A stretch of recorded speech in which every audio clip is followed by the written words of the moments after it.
कर्म कभी किसी को माफ नहीं करता है। ईश्वर कहते हैं कि किसी को दुख देकर मुझसे अपने सुख की इच्छा मत करना, और अगर तुम किसी को एक पल का भी सुख देते हो तो अपने दुख की चिंता मत करना। रिश्ते प्याज की तरह होते हैं, जिसमें विश्वास और परवाह की कई परतें होती है। जब कोई अपना इन्हें काटता है तो आंखों में आंसू स्वतः ही आ जाते हैं। नमस्कार मित्रों, आज का प्रसंग बहुत ही शिक्षाप्रद और ज्ञानवर्धक होने वाला है, इसलिए वीडियो को अंत तक जरूर देखें। मित्रों, एक छोटे से गांव में गरीब परिवार की बेटी अवंतिका रहती थी। उसके माता पिता साधारण किसान थे और अवंतिका उनकी इकलौती संतान थी। उन्होंने उसे बड़े लाड प्यार से पाला था। अवंतिका बेहद खूबसूरत और गुणों से भरपूर थी। उसका स्वभाव सरल और विनम्र था। वह अपने माता पिता के साथ गांव के एक छोटे से घर में संतोषपूर्ण जीवन व्यतीत कर रही थी। उस गांव पर राजा वीरभान का शासन था। राजा वीरभान अभी अविवाहित था और अक्सर अपनी प्रजा की स्थिति जानने के लिए गांवों का दौरा करता था। एक दिन जब वह अवंतिका के गांव के पास से गुजर रहा था, उसी समय अवंतिका अपने घर के पास वाले नदी में कपड़ा धो रही थी। उसकी सरलता और सौंदर्य ने राजा वीरभान का ध्यान खींच लिया। वह तुरंत ही उसकी ओर आकर्षित हो गया। राजा ने अपने घोड़े को रोका और अवंतिका से बातचीत करने के लिए उसके पास गया। लेकिन जैसे ही अवंतिका ने राजा को देखा, वह घबराकर अपने घर की ओर भाग गई। राजा ने उसे आवाज दी, लेकिन वह बिना कुछ कहे अपने घर के अंदर चली गई। राजा की आवाज सुनकर अवंतिका के पिता अर्जुन सिंह बाहर आए। उन्होंने राजा को अपने दरवाजे पर खड़ा देखा और हड़बड़ा गए। उन्होंने हाथ जोड़कर कहा, महाराज, आप हमारे घर पर कैसे आए? क्या हमसे कोई गलती हुई? राजा ने मुस्कुराते हुए कहा, नहीं अर्जुन सिंह, तुम्हारी कोई गलती नहीं है, बल्कि मैं एक विशेष कार्य के लिए यहाँ आया हूँ। अर्जुन सिंह ने कांपते हुए पूछा, क्या हुक्म है महाराज? राजा ने गंभीरता से कहा, तुम्हारी बेटी अवंतिका मुझे पसंद है, मैं उससे विवाह करना चाहता हूँ। अर्जुन सिंह यह सुनकर हैरान रह गए। वह एक साधारण किसान थे और राजा का प्रस्ताव ठुकराना उनके लिए संभव नहीं था। उन्होंने सोचा कि उनकी बेटी अब राजमहल में रानी के रूप में सुखी जीवन व्यतीत करेंगी। यह सोचकर उन्होंने हामी भर दी। राजा वीरभान ने अवंतिका के विवाह के लिए भव्य तैयारियां की। पूरे राज्य में यह खबर फैल गई कि राजा ने एक साधारण किसान की बेटी से विवाह करने का निश्चय किया है। कुछ ही दिनों में विवाह संपन्न हुआ और अवंतिका राजमहल आ गई। शादी के बाद के शुरुआती दिन बेहद सुखद थे। राजा वीरभान का अवंतिका के प्रति व्यवहार बहुत अच्छा था। समय के साथ अवंतिका ने एक पुत्र को जन्म दिया। पूरे राजमहल में खुशियों का माहौल था। विवाह के 6 वर्ष बीत गए। अवंतिका का पुत्र अब 5 साल का हो गया था, लेकिन इस बीच राजा का मन धीरे धीरे अवंतिका से हटने लगा। एक दिन राजा की नजर एक अन्य महिला पर पड़ी, जो अवंतिका से अधिक आकर्षक थी। राजा ने जल्द ही उससे विवाह कर लिया और उसे राजमहल में ले आया। नई रानी के आने के बाद अवंतिका का जीवन मुश्किलों से भर गया। नई रानी उसे हमेशा नीचा दिखाने का प्रयास करती थी। राजा भी अवंतिका से दूरी बनाने लगा और उसकी बातों को अनदेखा करने लगा। धीरे धीरे अवंतिका की स्थिति राजमहल में कमजोर हो गई। एक दिन नई रानी ने राजा वीरभान को अवंतिका को महल से निकालने के लिए मना लिया। राजा ने अपने पुत्र को अपने पास रखा और अवंतिका को महल से बाहर कर दिया। अवंतिका बेबस होकर अपने पिता के घर लौट आई। अवंतिका ने अपने माता पिता को अपनी दुर्दशा सुनाई। उनकी बेटी की हालत देखकर वे बेहद दुखी हुए। उनकी चिंता ने उनकी सेहत पर गहरा प्रभाव डाला। कुछ समय बाद अवंतिका की मां का निधन हो गया। मां की मृत्यु ने अर्जुन सिंह को भी तोड़ दिया और वे भी संसार से चल बसे। अवंतिका अब पूरी तरह अकेली रह गई। उसे किसी सहारे की सख्त जरूरत थी, लेकिन वह अपनी पीड़ा व्यक्त करने की हिम्मत नहीं जुटा पाती थी। अकेलेपन ने उसे भीतर तक तोड़ दिया। कहते हैं, विपत्ति के समय धैर्य मनुष्य का सबसे बड़ा सहारा होता है। इसी दौरान गौतम नामक एक ऊंटों का व्यापारी जो पहले भी अवंतिका के घर आता जाता था, अब और ज्यादा वहां आने लगा। वह अवंतिका से हमदर्दी जताने लगा और उसका ख्याल रखने का ढोंग करने लगा। अवंतिका, जो पहले से ही अकेली और कमजोर थी, उसकी बातों पर भरोसा करने लगी। कुछ समय बाद गौतम ने अवंतिका के सामने विवाह का प्रस्ताव रखा। अवंतिका, जो किसी सहारे की तलाश में थी, उसने इस प्रस्ताव को स्वीकार कर लिया। दोनों पति पत्नी की तरह साथ रहने लगे। गौतम ऊंटों का व्यापारी था और हर साल ऊंटों के मेले में जाया करता था। एक दिन उसने अवंतिका से कहा, तुम हमेशा घर में रहती हो, इस बार मेरे साथ ऊंटों के मेले में चलो, वहां का मेला बहुत मनोरम होता है। अवंतिका ने सोचा कि बाहर जाने से मन बदल जाएगा और उसने गौतम के साथ मेले में जाने का फैसला कर लिया। गौतम ने अवंतिका को मेले में घुमाया और उसकी खुशी का दिखावा किया, लेकिन उसके मन में एक गहरी साजिश चल रही थी। उसने अपने ऊंटों के साथ साथ अवंतिका का भी सौदा कर दिया। अवंतिका को इसका बिल्कुल भी अंदाजा नहीं था। गौतम ने अवंतिका को ऊंटों के पास बैठाकर कहा, मैं अभी आता हूं, और वहां से चला गया। थोड़ी देर बाद कुछ व्यापारी आए और ऊंटों के साथ साथ अवंतिका को भी जबरदस्ती ले जाने लगे। अवंतिका घबरा गई और चिल्लाई, मुझे कहां ले जा रहे हो? लेकिन व्यापारियों ने उसकी आवाज को दबाने के लिए उसे बेहोश कर दिया। जब अवंतिका को होश आया तो उसने खुद को एक अनजान जगह पर पाया। वह जगह एक कोठा था। वहां की मालकिन ने अवंतिका से कहा, अब तुम यहीं रहोगी, हमने तुम्हें खरीद लिया है, तुम्हें यहाँ मुजरा करना होगा और लोगों की इच्छाएं पूरी करनी होंगी। इसके बदले तुम्हें खाना, कपड़े और सिर छुपाने की जगह मिलेगी। अवंतिका ने गुस्से में कहा, मैं यह सब कभी नहीं करूंगी। मालकिन ने ठंडे स्वर में जवाब दिया, अगर तुमने मेरी बात नहीं मानी तो तुम्हें भूखा रखा जाएगा और मारा जाएगा। तुम्हारे पास कोई और विकल्प नहीं है। अवंतिका ने बहुत विरोध किया, लेकिन उसकी कोई सुनवाई नहीं हुई। धीरे धीरे अत्याचार और भूख ने उसकी हिम्मत तोड़ दी और मजबूरी में उसने अपनी इच्छा के खिलाफ कोठे पर काम कर शुरू कर दिया। अवंतिका की जिंदगी अब अंधकार में डूब चुकी थी। वह हर दिन अपने भीतर के दर्द को छिपाकर जीने के लिए मजबूर थी। इस बीच कोठे पर रहते हुए 13 साल बीत गए। अब उसकी उम्र करीब 40 साल हो चुकी थी। वह अभी भी सुंदर थी, लेकिन उसका चेहरा हमेशा उदासी से भरा रहता था। एक दिन 21 साल का एक राजकुमार, जिसका नाम सूरज सिंह था, कोठे पर आया। उसने मालकिन से कहा, मुझे यहाँ की सबसे खूबसूरत महिला से मिलवा दीजिए। मालकिन ने कई महिलाओं में से अवंतिका को दिखाया। राजकुमार ने अवंतिका को चुना और उसके कमरे में गया। राजकुमार के साथ समय बिताने के बाद अवंतिका ने उससे पूछा, तुम कौन हो और कहां से आए हो? राजकुमार ने मुस्कुराते हुए कहा, मैं मानगढ़ देश का राजकुमार सूरज सिंह हूँ। मेरे पिता यहाँ के राजा हैं। यह सुनते ही अवंतिका के होश उड़ गए। उसकी आंखें चौड़ी हो गई और वह जैसे पत्थर की मूरत बन गई। अवंतिका ने तुरंत अपने शरीर को कपड़ों से ढक लिया। उसे एहसास हुआ कि वह राजकुमार कोई और नहीं बल्कि उसका अपना बेटा था, जिसे उसने बचपन में खो दिया था। अवंतिका का दिल शर्म और दुख से भर गया। उसने ईश्वर की ओर हाथ उठाकर रोते हुए कहा, हे भगवान, मुझसे ऐसा कौन सा पाप हुआ है कि आज मुझे अपने ही पुत्र से यह अपमान सहना पड़ा? क्या यह मेरे पिछले जन्म के पापों का परिणाम है? राजकुमार को अवंतिका के अजीब व्यवहार का कोई कारण समझ नहीं आया। उसने वहां से जाने की अनुमति मांगी। अवंतिका ने धीमी आवाज में कहा, तुम जा सकते हो।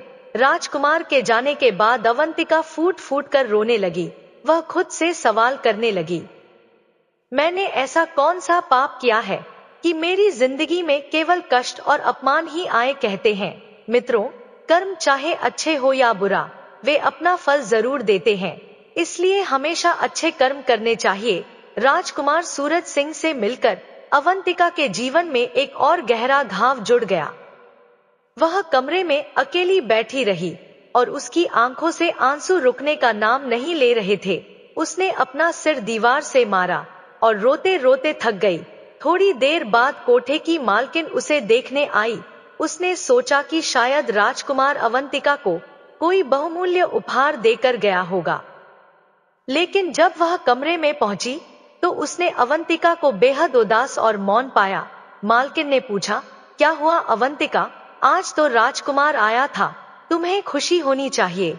क्या उसने तुम्हें कोई उपहार नहीं दिया? अवंतिका ने रोते हुए कहा, हाँ उसने उपहार दिया है, लेकिन ऐसा जख्म दिया है जो कभी नहीं भर सकेगा। यह घाव मेरे जीते जी मेरे साथ रहेगा। मालकिन हैरान होकर बोली, ऐसा क्या हुआ है, मुझे बताओ। अवंतिका ने थोड़ा संकोच किया, लेकिन फिर धीरे धीरे अपनी पूरी कहानी मालकिन को सुनाई। उसने बताया कि राजकुमार सूरज सिंह कोई और नहीं बल्कि उसका अपना बेटा था, जिसे वह बचपन में छोड़ आई थी। आज उसी बेटे ने अनजाने में उसे अपमानित कर दिया। मालकिन यह सुनकर चकित रह गई और बोली, यह मैंने कभी नहीं सुना। तुम्हारे साथ बहुत बड़ा अन्याय हुआ है। मैं तुम्हें यहाँ रहने के लिए मजबूर नहीं करूंगी। अवंतिका ने मालकिन से गिड़गिड़ाते हुए कहा, मालकिन, मुझे यहाँ से जाने दीजिए। मैं कोई छोटा मोटा काम करके अपनी जिंदगी जी लूंगी, लेकिन अब मैं यहाँ नहीं रह सकती। मालकिन ने कुछ देर सोचा और कहा, तुमने यहाँ रहकर बहुत कष्ट झेले हैं और मेरे लिए बहुत पैसा भी कमाया है। जितने पैसों में मैंने तुम्हें खरीदा था, तुमने उससे कई गुना ज्यादा मुझे कमाई दी है। और आज जो तुम्हारे साथ हुआ, उसने मुझे अंदर तक हिलाकर रख दिया है। तुम अब आजाद हो, तुम जहां चाहो जा सकती हो। अगर कभी मेरी जरूरत पड़े तो मुझे याद करना। अवंतिका ने मालकिन के पैरों में गिरकर धन्यवाद किया और कहा, अब मुझे और क्या कष्ट झेलने हैं, यह जानने के लिए ही मैं जिंदा हूँ। मैं हार नहीं मानूंगी। अवंतिका कोठे से बाहर निकल आई। उसके पास ना तो रहने का कोई ठिकाना था और ना ही खाने का कोई साधन। वह कुछ दिनों तक सड़कों पर भटकती रही, भूख और प्यास से बेहाल होकर। एक दिन वह एक नीम के पेड़ के नीचे जाकर लेट गई। उसकी हालत इतनी खराब हो गई थी कि गली के कुत्ते उसके पास आकर उसका चेहरा चाटने लगे, लेकिन अवंतिका को इसका कोई एहसास नहीं था। उसी समय एक दयालु महिला जो दूध और छाछ बेचती थी, वहां से गुजर रही थी। जब उसने अवंतिका को इस हालत में देखा तो उसके दिल में दया आ गई। उसने कुत्तों को भगाया और अवंतिका को उठाया। उसने पूछा, तुम कौन हो बहन? तुम्हारी ऐसी हालत कैसे हो गई? लेकिन अवंतिका का गला सूख चुका था, वह कुछ बोल नहीं पाई। महिला ने तुरंत अपना गिलास निकाला और उसमें दूध भरकर अवंतिका को पिलाया। अवंतिका ने थोड़ा दूध पिया और कुछ दूध उसके मुंह से बाहर गिर गया। महिला ने कहा, तुम मेरे साथ चलो, मेरे घर चलो, वहां नहाओ खाओ और आराम करो। तुम इस हालत में यहाँ नहीं रह सकती। अवंतिका ने कोई प्रतिक्रिया नहीं दी, लेकिन महिला ने उसे सहारा देकर अपने घर ले जाने का फैसला किया। महिला ने अवंतिका को अपने घर लाकर उसे नहलाया, अच्छे कपड़े पहनाए और खाना खिलाया। धीरे धीरे अवंतिका को होश आया। महिला ने प्यार से पूछा, बहन अब बताओ, तुम कौन हो और तुम्हारे साथ क्या हुआ? अवंतिका ने सिर झुका लिया और वह अपनी पूरी कहानी बताने से हिचकिचाने लगी, लेकिन महिला का प्यार और सहानुभूति ने उसका मन खोल दिया और उसने अपनी जिंदगी के सारे दुख महिला को सुना दिए। महिला की आंखों में आंसू आ गए और उसने कहा, तुम मेरी बहन हो। मेरा पति अब इस दुनिया में नहीं है और मैं अपने बेटे के साथ अकेली रहती हूँ। तुम मेरे साथ रहो, हम मिलकर अपना जीवन काटेंगे। अवंतिका ने कहा, मैं तुम्हारे लिए बोझ नहीं बनना चाहती। मेरे जीवन के कांटे तुम्हें भी चुभ सकते हैं, मैं अकेले ही ठीक हूँ। महिला ने उसके कंधे पर हाथ रखा और कहा, बहन दुख बांटने से कम होते हैं। तुम मेरी चिंता मत करो, मेरे साथ रहोगी तो हम मिलकर सभी मुश्किलों का सामना करेंगे। अवंतिका ने महिला की बात मानी और उसके साथ रहने लगी। कहते हैं, संकट के समय जो आपके साथ खड़ा होता है वही सच्चा साथी होता है।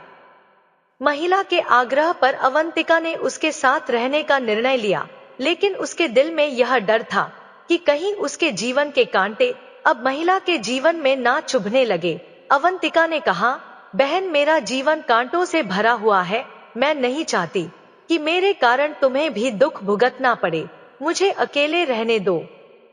गुजरी ने उसके कंधे पर हाथ रखा और कहा, संकट में एक दूसरे का सहारा बनना ही सबसे बड़ा धर्म है, दुख बांटने से कम होता है। अगर कोई कष्ट आएगा तो हम दोनों मिलकर उसका सामना करेंगे। गुजरी के बार बार समझाने पर अवंतिका उसके साथ रहने के लिए राजी हो गई। अब अवंतिका घर के कामों को संभालने लगी, जबकि गुजरी दूध बेचने जाती थी। चूंकि अब परिवार में एक सदस्य और जुड़ गया था, गुजरी को ज्यादा मेहनत करनी पड़ती थी। अवंतिका ने यह सब देखा और एक दिन गुजरी से कहा, बहन, अगर मैं भी तुम्हारे साथ दूध और छाछ बेचने जाऊं तो हमारा गुजारा बेहतर हो सकता है। गुजरी ने मना किया, तुम घर पर ही रहो, बाहर का काम मेरे लिए ठीक है। अवंतिका मुस्कुराते हुए बोली, हम दोनों मिलकर मेहनत करेंगे तो पैसे भी ज्यादा मिलेंगे और तुम्हारा बोझ भी कम होगा। अंततः गुजरी मान गई। अब दोनों मिलकर काम करने लगे। सुबह बच्चे को स्कूल भेजने के बाद दोनों दूध बेचने जाती और बच्चे के लौटने तक घर का काम भी निपटा लेती। 3 महीने इसी तरह बीत गए। एक दिन गुजरी दूध बेचने जा रही थी, जब अचानक रास्ते में उसका संतुलन बिगड़ गया और दूध का घड़ा गिरकर टूट गया। गुजरी जमीन पर बैठकर रोने लगी और बोली, अब क्या करूं? आज सारा दूध बर्बाद हो गया। अवंतिका ने उसे संभालते हुए कहा, बहन, दूध के लिए क्यों दुखी हो रही हो? मेरा पूरा जीवन तो नष्ट हो चुका है, फिर भी मैं खड़ी हूँ। चलो घर चलते हैं। गुजरी ने पैर में चोट लगने की शिकायत की। अवंतिका ने उसे सहारा देकर घर पहुंचाया और हल्दी तेल लगाकर उसकी पट्टी की। अब दूध बेचने का सारा काम अवंतिका अकेले संभालने लगी, क्योंकि गुजरी की चोट ठीक नहीं हो रही थी। 10 दिन बीत गए, लेकिन जख्म बढ़ता ही गया। अब गुजरी का शरीर कमजोर होने लगा था। अवंतिका दिन रात उसकी सेवा करती, बच्चे का ख्याल रखती और बाहर का काम भी संभालती। धीरे धीरे 6 महीने बीत गए। एक दिन गुजरी की हालत बहुत बिगड़ गई और उसने अपनी आखिरी सांस ली। अवंतिका के लिए यह बहुत बड़ा झटका था।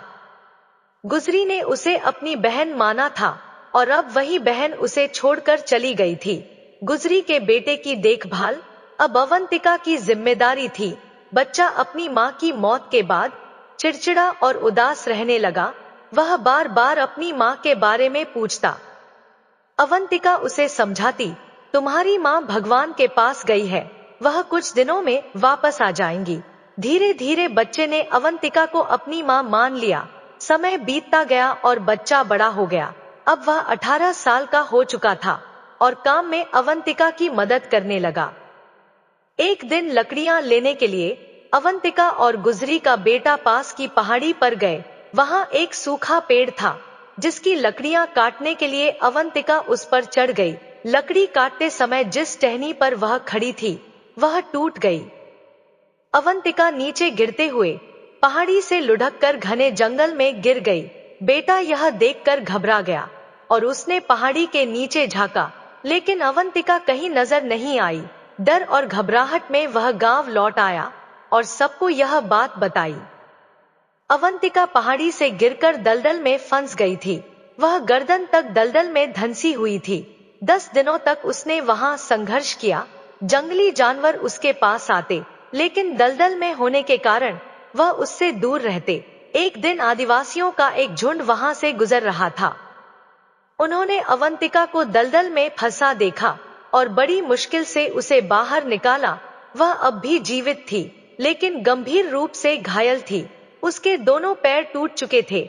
आदिवासियों ने उसे अपने कबीले में ले जाकर उसकी देखभाल शुरू की।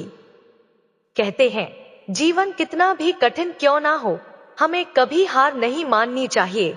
चाणक्य नीति कहती है, समस्याएं चाहे जितनी बड़ी हो, उनका सामना धैर्य और साहस से करना चाहिए। अवंतिका को आदिवासियों ने दलदल से तो बचा लिया था, लेकिन उसकी हालत गंभीर थी। उसके पैरों की हड्डियां इतनी बुरी तरह टूट चुकी थी कि उन्हें ठीक करना संभव नहीं था। आदिवासियों ने उसका उपचार किया, लेकिन अंततः उसकी दोनों टांगें काटनी पड़ी। अवंतिका ने इस बात को ईश्वर की इच्छा मानकर स्वीकार लिया। धीरे धीरे वह आदिवासियों की भाषा और इशारों को समझने लगी।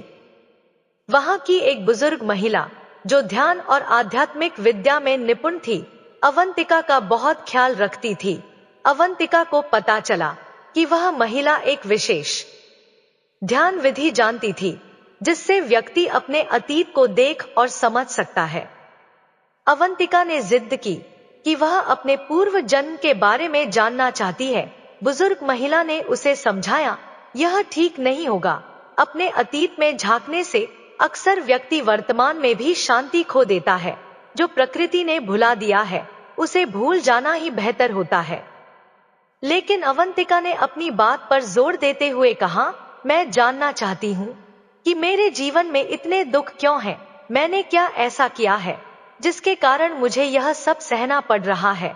अगर अतीत जानने से और दुख मिलेगा तो मैं उसे भी सह लूंगी। बूढ़ी महिला ने उसे ध्यान की एक कठिन प्रक्रिया सिखाई। उसने कहा, तुम्हें हर पल को याद करते हुए अपने अतीत तक पहुंचना होगा। यह साधना 3 से 4 वर्षों तक चलेगी। अवंतिका ने पूरी लगन के साथ ध्यान विधि का अभ्यास शुरू किया। धीरे धीरे उसने अपने जीवन के गुजरे हुए पल याद करना शुरू किया। 3 वर्षों की साधना के बाद अवंतिका अपने पिछले जन्म में पहुंच गई। उसने देखा कि उसका नाम गंगा था और वह एक साधारण परिवार की सदस्य थी। उसके जीवन का सबसे बड़ा दुख यह था कि उसे संतान सुख नहीं मिला था। इस वजह से वह गहरे मानसिक अवसाद में चली गई थी। गांव के लोग उसे ताने देते थे और उसकी यह स्थिति उसे भीतर से तोड़ने लगी थी। अपनी निराशा और दुखों से बचने के लिए गंगा ने किसी साधु की सलाह पर कुछ विशेष अनुष्ठान शुरू किए। उसे विश्वास दिलाया गया कि यह अनुष्ठान उसके जीवन में खुशियां लाएंगे। उसे बताया गया कि अगर वह 21 बच्चों की बलि देगी तो उसे संतान की प्राप्ति हो सकती है। गंगा ने वैसा ही किया। गांव के 21 बच्चों को उसने चुराकर मार डाला। किसी तांत्रिक के झांसे में आकर वह खुद निसंतान थी। लोग उसका मुंह तक नहीं देखना चाहते थे और उसे इस बात की जलन होती थी। संतान न होने का दुख और लोगों के बर्ताव ने उसे मानसिक रूप से असंतुलित कर दिया था। उसने देखा कि जिन परिवारों की संतानों की उसने जान ली थी, उनमें से कुछ माता पिता आत्महत्या कर चुके थे। अपनी संतान के दुख में कुछ उसे हमेशा बधुआ देते रहते थे। जब वह मर गई तो उसने देखा कि उसके मरने के बाद भी कई लोग बद्दुआ दे रहे थे। उनकी बद्दुआ से उसकी आत्मा को पीड़ा हो रही थी। उसने उन सभी घरों में प्रवेश किया जहां उसने बच्चों को उठाया था। वहां उसने देखा कि कुछ घर बर्बाद हो चुके थे और कुछ अभी भी बिना संतान के थे। लेकिन वे लोग अब बुजुर्ग हो चुके थे और हमेशा उसे गालियां देते रहते थे। अब वह पहले से भी अधिक दुखी हो गई। अब उसके लिए पूर्व जन्म में वापस जाना नामुमकिन था, क्योंकि उसकी मदद उस बूढ़ी महिला आदिवासी ने की थी, लेकिन अब उसी शरीर में लौटना असंभव था। अवंतिका को यह एहसास हुआ कि उसका अतीत ही उसकी वर्तमान स्थिति का कारण था। उसने सोचा, अगर मैंने अपना अतीत नहीं देखा होता तो मेरा मन शायद शांत रहता। बूढ़ी महिला ने सही कहा था कि प्रकृति ने हमें भूलने की शक्ति दी है और हमें उसे अपनाना चाहिए। अब वह अपनी गलतियों का प्रायश्चित करना चाहती थी। उसी गांव में एक तांत्रिक आया था जो भटकती आत्माओं को वश में कर सकता था। उसने अपने तंत्र मंत्र के जरिए आसपास की आत्माओं को अपने नियंत्रण में लेना शुरू किया। जब तांत्रिक ने अवंतिका की आत्मा को महसूस किया तो उसे अपने नियंत्रण में लेने की कोशिश की। तांत्रिक आत्माओं का इस्तेमाल अपने स्वार्थ के लिए करता था। जब अवंतिका की बारी आई तो उसने तांत्रिक से रोते हुए कहा, मैंने पहले ही अपने जीवन में कई गलतियां की हैं, मुझसे अब और गलत काम मत करवाओ। अवंतिका ने अपनी पूरी कहानी तांत्रिक को बता दी और उससे प्रार्थना की, मुझे यहाँ से मुक्त कर दो और मेरे शरीर में वापस जाने का कोई तरीका बताओ। तांत्रिक ने कहा, तुम्हारा दुख देखकर मैं तुमसे और कोई काम नहीं करवाऊंगा, लेकिन मेरे पास ऐसी कोई विद्या नहीं है जिससे तुम्हें तुम्हारे शरीर में वापस भेज सकूं। यह सुनकर अवंतिका निराश हो गई और फिर से भटकने लगी। इसी दौरान उसी नगर में एक संत आए जो रात भर वहां रुके थे। वे उस कुम्हार के गुरु थे जो अवंतिका के पूर्व जन्म का पति था। कुम्हार अब 80 वर्ष का हो चुका था और अकेले रहता था। रात में संत और कुम्हार ईश्वर का गुणगान कर रहे थे। अवंतिका की आत्मा वहीं भटक रही थी। संत को महसूस हुआ कि वहां कोई आत्मा मौजूद है जो मोक्ष की कामना कर रही है। संत ने कुम्हार से कहा, यहाँ तुम्हारी पूर्व पत्नी की आत्मा भटक रही है, वह अपनी मुक्ति चाहती है। कुम्हार ने चौंकते हुए पूछा, मेरी पत्नी? वह तो वर्षों पहले गुजर गई थी। क्या इतने समय से उसकी आत्मा भटक रही है? संत ने अवंतिका की आत्मा को संबोधित करते हुए कहा, तुम्हें क्या चाहिए? क्यों भटक रही हो? अवंतिका ने अपनी सारी बातें संत को बता दी और कहा, मुझे अपने शरीर में वापस जाना है ताकि मैं अपने पापों का प्रायश्चित कर सकूं। संत ने कहा, तुम्हें मेरे साथ मेरे आश्रम चलना होगा, जहां हर रोज भजन कीर्तन होता है। ईश्वर के नाम के माध्यम से तुम अपने शरीर में लौटने का मार्ग ढूंढ सकती हो। अवंतिका ने संत की बात मानी और उनके साथ आश्रम चली गई। आश्रम में हर दिन अवंतिका ईश्वर का भजन करती, ध्यान लगाती और प्रार्थना करती। धीरे धीरे उसे महसूस होने लगा कि वह अपने शरीर की ओर लौट रही है। उसने यह बात संत को बताई। संत ने कहा, तुम अपने शरीर में वापस लौट सकती हो, लेकिन तुम्हारे पाप तभी खत्म होंगे जब तुम 21 लोगों की मदद करोगी और उनके जीवन को बेहतर बनाओगी। यही तुम्हारे लिए मुक्ति का मार्ग है। संत के आशीर्वाद से अवंतिका अपने शरीर में लौट आई। जब उसने आंखें खोली तो उसका शरीर बहुत कमजोर और घायल था।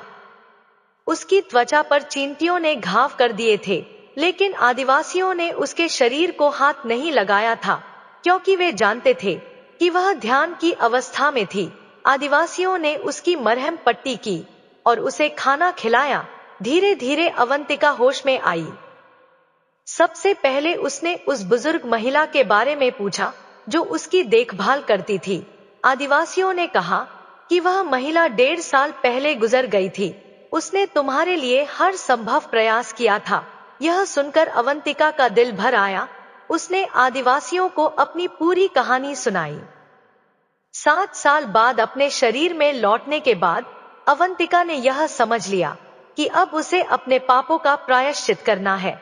वह चलने फिरने में असमर्थ थी, लेकिन उसने हार नहीं मानी। घुटनों के बल चलते हुए उसने दूसरों की सहायता करने का संकल्प लिया। उसने सोचा, ईश्वर ने मुझे एक और मौका दिया है, मैं इसे व्यर्थ नहीं जाने दूंगी। अवंतिका ने जंगल में भटकते हुए कई कठिनाइयों का सामना किया। उसके शरीर में घाव थे और वह दोनों पैरों से लाचार थी, लेकिन घुटनों के बल चलने को मजबूर थी। फिर भी उसने साहस नहीं खोया। उसने ठान लिया था कि वह अपने पापों का प्रायश्चित करेगी और 21 जिंदगियां बचाने का अपना उद्देश्य करेगी। एक दिन जंगल में चलते हुए अवंतिका ने देखा कि एक सांप कांटों में फंसा हुआ है। कांटे उसकी त्वचा में गहरे चुभ गए थे, जिससे वह असहाय और दर्द से तड़प रहा था। अवंतिका ने सोचा कि वह इस सांप की मदद कर सकती है। सांप ने जैसे ही अवंतिका को अपनी ओर आते देखा, उसने फन उठाकर फुंफकाराना शुरू कर दिया। अवंतिका डर गई, लेकिन फिर भी उसने साहस दिखाया। उसने पास पड़े एक लंबे डंडे से धीरे धीरे सांप को कांटों से बाहर निकालने की कोशिश की। सांप पहले बहुत गुस्से में था, लेकिन धीरे धीरे वह शांत हो गया। अवंतिका ने अपने कपड़े का एक टुकड़ा सांप पर डालकर उसके शरीर से कांटे निकाल दिए। सांप को राहत मिली और उसने अवंतिका को धन्यवाद देने के लिए अपनी फुफकार धीमी कर ली। अवंतिका को महसूस हुआ कि उसने एक जीवन बचाया है। उसने सोचा, शायद ईश्वर ने मुझे इसी उद्देश्य के लिए जीवित रखा है। कुछ दिन बाद अवंतिका जंगल में एक शिकारी से मिली। उसने देखा कि शिकारी अपने कंधे पर एक हिरण का बच्चा लटकाए हुए जा रहा था। यह दृश्य देखकर अवंतिका का दिल पसीज गया। उसने शिकारी से कहा, भाई, इस मासूम जानवर को छोड़ दो, इसे भी अपनी जिंदगी जीने का हक है। शिकारी ने कहा, मैं इसे बेचकर अपना गुजारा करता हूँ, यह मेरा काम है। इसे छोड़ दूंगा तो मैं और मेरा परिवार भूखा रहेगा। अवंतिका ने उसे समझाने की कोशिश की। भाई, इन जीवों को मारने की बजाय तुम जंगल से लकड़ियां काटकर या फल फूल तोड़कर बेच सकते हो। यह भी एक अच्छा काम है। जानवरों को मारना गलत है, उन्हें भी ईश्वर ने हमारे जैसा जीवन दिया है। शिकारी पर अवंतिका की बातों का गहरा असर हुआ। उसने हिरण के बच्चे को छोड़ दिया और वादा किया कि वह अब कभी किसी जानवर को नहीं मारेगा। अवंतिका बहुत खुश हुई। उसने सोचा, शायद अब इस शिकारी का जीवन बदल जाएगा और इसके साथ कई जानवरों की जिंदगी भी बच जाएगी। अवंतिका ने ठान लिया कि वह हर दिन जंगल में जाएगी और किसी जरूरतमंद की मदद करेगी। उसे पता था कि यही उसका प्रायश्चित है। अवंतिका ने जंगल में भटकते हुए यह संकल्प किया कि वह अब हर दुखी प्राणी की सहायता करेगी।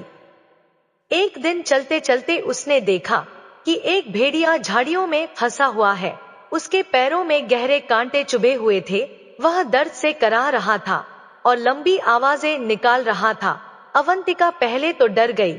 वह भेड़िए से थोड़ी दूरी पर बैठ गई और उसे देखती रही। भेड़िया भी उसे देख रहा था। कुछ देर बाद भेड़िया अपनी आवाज को धीमा करते हुए उसकी तरफ देखने लगा, जैसे कह रहा हो, मुझे मदद चाहिए, मैं तुम्हें कोई नुकसान नहीं पहुंचाऊंगा। अवंतिका ने धीरे धीरे डर पर काबू पाया और भेड़िए के पास जाने का साहस किया। उसने अपने कांपते हाथों से उसके सिर पर धीरे से हाथ रखा। भेड़िया बिल्कुल शांत था। अवंतिका ने उसके पैरों से कांटे निकाले। भेड़िए को तुरंत आराम मिला। भेड़िया कुछ दूर चला, फिर वापस आया और अवंतिका के हाथ चाटने लगा। ऐसा लग रहा था जैसे वह अपनी भाषा में उसे धन्यवाद दे रहा हो। इसके बाद वह भेड़िया जंगल की ओर चला गया। यह घटना अवंतिका के लिए बहुत खास थी। उसने पहली बार महसूस किया कि जानवरों में भी भावना और प्रेम होता है। उसने सोचा, अगर मैं इन्हें थोड़ा सा सहारा दे सकती हूँ तो क्यों ना अपना जीवन इसी काम में लगाऊं। इसके बाद अवंतिका ने ठान लिया कि वह हर जीव की मदद करेगी, चाहे वह इंसान हो, जानवर हो या पेड़ पौधे हो। घुटनों के बल चलते हुए भी वह रोज जंगल में निकलती और जरूरतमंदों की सहायता करती। अवंतिका का यह प्रयास धीरे धीरे पूरे जंगल में प्रसिद्ध हो गया। जानवर और पक्षी अब उसके पास आकर रहते थे। वह अब सिर्फ एक इंसान नहीं रही थी, बल्कि जंगल का एक अभिन्न हिस्सा बन चुकी थी। अवंतिका की उम्र काफी बढ़ चुकी थी। उसका शरीर कमजोर हो गया था, लेकिन उसकी आत्मा में अडिग साहस और सच्चा प्रेम था। एक दिन वह नदी किनारे बैठी थी। मछलियां उसके पास आकर खेल रही थी और पक्षी उसकी गोद में बैठे थे। अवंतिका ने सूरज की ओर देखते हुए अपने अंतिम समय को स्वीकार लिया। वह धीरे धीरे गिर पड़ी। आसपास की गिलहरी ने जब यह देखा तो उसने अपनी आवाज में सभी जानवरों और आदिवासियों को बुलाया। सभी ने मिलकर अवंतिका को विदाई दी। उसके शरीर को धरती में समर्पित किया गया। हर किसी ने प्रेम और श्रद्धा के साथ उसकी आत्मा की शांति के लिए प्रार्थना की। अवंतिका के जाने के बाद जंगल में चमत्कारी परिवर्तन हुए। पहले जहां सालों तक बारिश नहीं होती थी, अब हर साल वहां पर्याप्त बारिश होने लगी। नदी और तालाब पानी से भर गए। पेड़ पौधे हमेशा हरे भरे रहने लगे। सभी जीव और आदिवासी महसूस करते थे कि अवंतिका की आत्मा अब भी जंगल में मौजूद है। वह अपनी प्रेम और दयालुता के माध्यम से सभी के दिलों में जीवित थी। मित्रों, कहानी कैसी लगी? कमेंट बॉक्स में कमेंट करके जरूर बताएं। वीडियो को लाइक शेयर करें और हमारे चैनल को सब्सक्राइब करें। आप सभी का धन्यवाद।